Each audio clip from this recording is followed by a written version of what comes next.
Who wins this time around, and what's really at stake? Donald Trump wins, I think, handily in Saginaw County. Think about what Biden's showing up to. Well, we have drug cartel criminal gangs operating in Michigan thanks to an open southern border. Our grocery bill and gas bill is about $1,000 a month more than it was under Donald Trump every single month. And by the way, that's only getting worse. It's not getting better. It's got to the place now where store clerks will tell you that people are taking, after they ring up their grocery bill, they'll take them off the conveyor belt and have to put them back in the cart. Heartbreaking. He's also trying to shift a big part of the auto industry into the hands of China, and workers know it. Auto workers all across the state. Saginaw has a good portion of workers related to the auto industry, and the government just keeps coming on. And Michigan, we're a working state, and so when the government says, "Hey, we're going to show up and put your gas stove and your gas water heater in the back of your F-150 pickup, and we're going to drive off because we know what's better for you," people are angry, and rightly so. And so, it doesn't take too much. Look at the world, it's in more chaos. You look at your grocery bill, it's up. You look at your mortgage, it's up. You look at your children trying to buy a home, they can't. I mean, this is about as big a disaster for a state like Michigan, having Democrats in charge in Washington, D.C. And I think they're going to be the Democrats are going to be pretty surprised about how quickly Saginaw County votes Republican this year. Yeah, I'm interested to see the results there. Again, it's been a bellwether for the past 20 years. Michigan, 14% black. Saginaw County is about 45% black. Joe Biden, this is the coalition that Joe Biden needs to win over to win Michigan in 2024. Can you take us through where people are in Michigan on Joe Biden? And I'm asking that because your primary was at the end of February, and 100,000 people that would normally vote for an incumbent president voted uncommitted instead of voting for Joe Biden.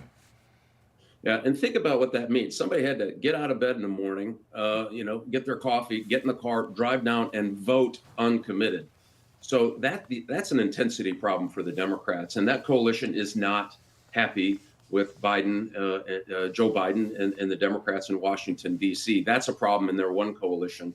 You talked about the black population in Saginaw County. Black males are starting to drift away from the Democrat Party because they keep saying, "Hey, you've taken us for granted for 50 years, and you've done absolutely nothing for us except make our lives a little bit worse." And so that coalition is starting to fray. And normally they would have the big union auto workers would be in lockstep with their leadership.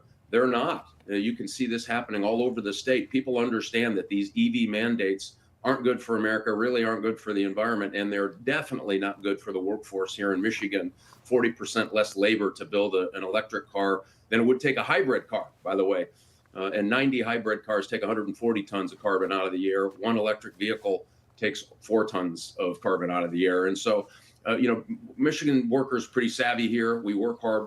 We like to play hard. We have lots of natural resources. All of that seems to be at risk under the Democrats.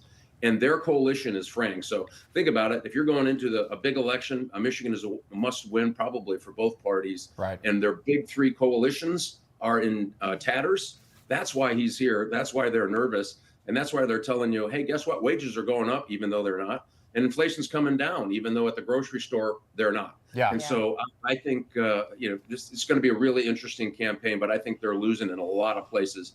And by the way, Trump is up by Biden in recent polling as much as 6 to 8 points. Yeah. It's a turnaround from 2020 for sure.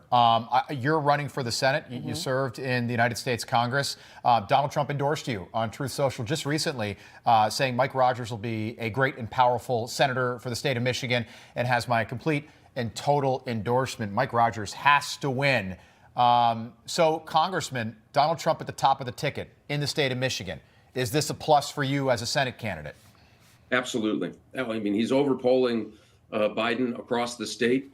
He's going to bring out voters who are enthusiastic about trying to get America back on track. And I was honored to have Donald Trump's endorsement because of the things that he's going to do to help a state like Michigan.